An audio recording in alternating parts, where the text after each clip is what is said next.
My name is Rachel. I am 33 years old. I live in Chicago, Illinois. I am a mother of two sweet daughters. Their names are Lily and Emma. They are my heart. They are my world. I live for them. I breathe for them. Without them, I am nothing. But life has not been kind to me. My father died when I was a little girl. I grew up lonely. Later, when I became a wife, I thought my life would be happy. But I was wrong. When my youngest daughter was only a baby, my husband left. He walked away. He never came back. He never called. He never sent money. He forgot about me. He forgot about his own children. Since that day, I have been alone. Alone but strong. I raised my two daughters with no family to help me. I do not have a big house. I do not have a good job. I do not have much money.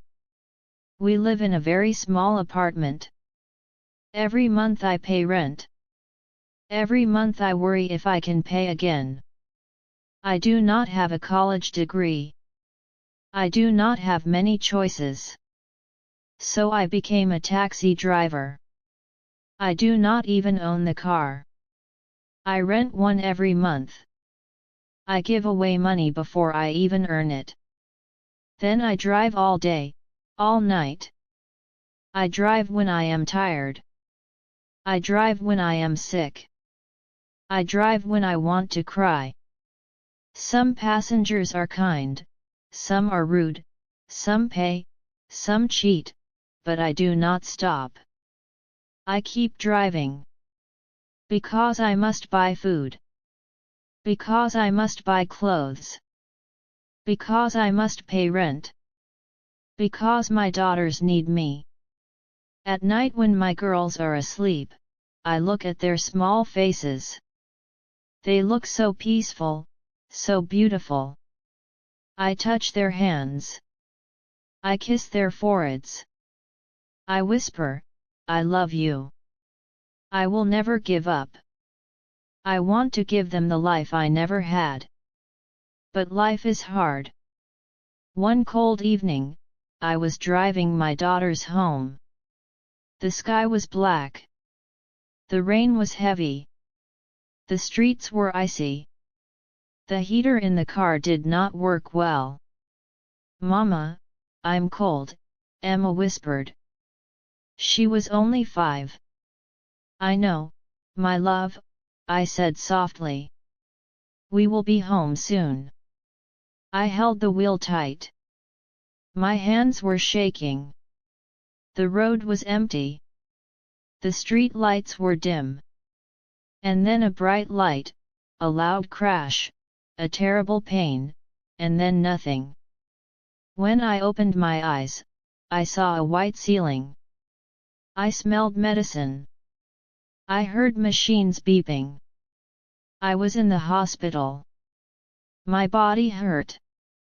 My head was heavy. My arms were weak. Then I remembered the accident. My daughters, where were they? I tried to speak. My voice was dry. Lily. Emma. A nurse came close. She held my hand. Don't move too much, she said kindly. You were in a bad accident. My daughters, I whispered, where are they? The nurse smiled gently. They are safe. They are here. Tears filled my eyes. A few minutes later, the door opened. 2 small figures ran into the room. Mama! They cried. They hugged me, kissed me, held me. I cried too. I held them as tightly as I could. The doctor came in. His face was serious. You have a broken leg, he said. You need surgery. You need time to heal. Panic filled my heart.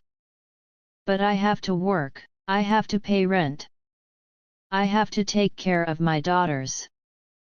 The doctor shook his head. You need rest. Then I remembered something worse. The car. The rented car was destroyed. The owner wanted 10,000. I had nothing, no money, no hope. I covered my face with my hands and cried. My daughters cried too. The next day, something happened that I never expected. My story spread on the internet. People read about me. They saw pictures of my daughters. They felt my pain. And many kind strangers sent money. Then one evening, my phone rang. A deep voice spoke. I heard your story, he said. I want to help you. I was afraid. Who are you? I asked. You will see soon, he answered. 2 days later, a group of people came to the hospital. They brought flowers. They brought warm clothes for my daughters. Then a young man walked in. He had kind eyes. He smiled at me. He sat next to me. You don't know me, he said. But I know you. Why do you want to help me? I asked, confused. He smiled gently.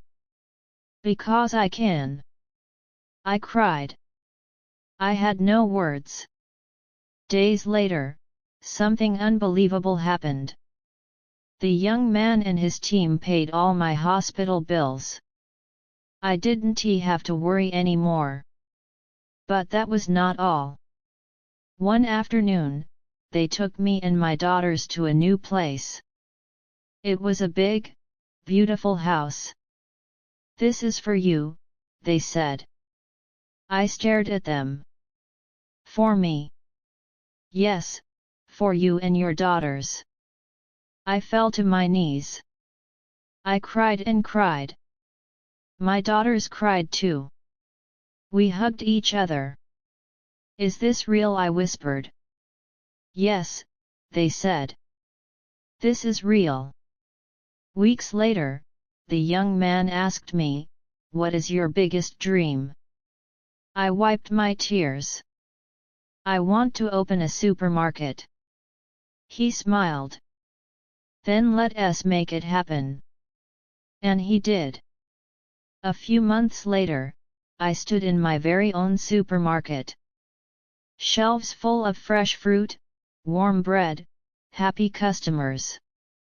I was no longer just a poor, struggling taxi driver. I was a businesswoman. I was strong.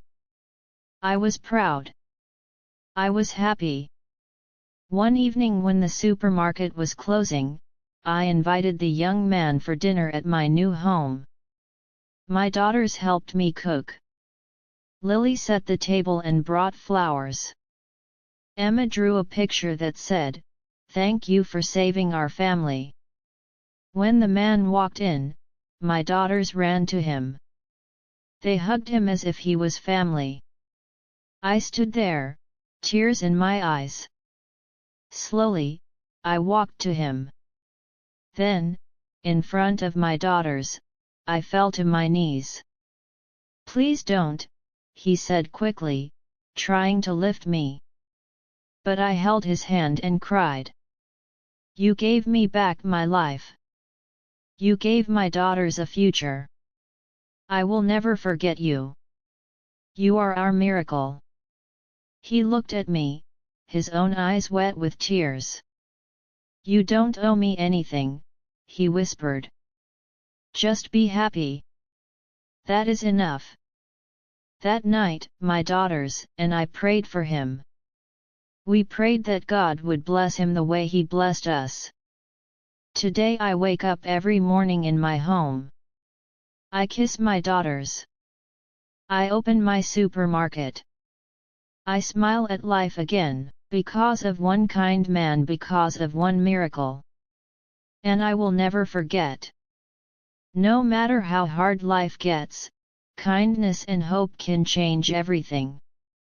Hand pointing right. If this story touched your heart, then like, comment, and share. Don't forget to subscribe for more interesting stories.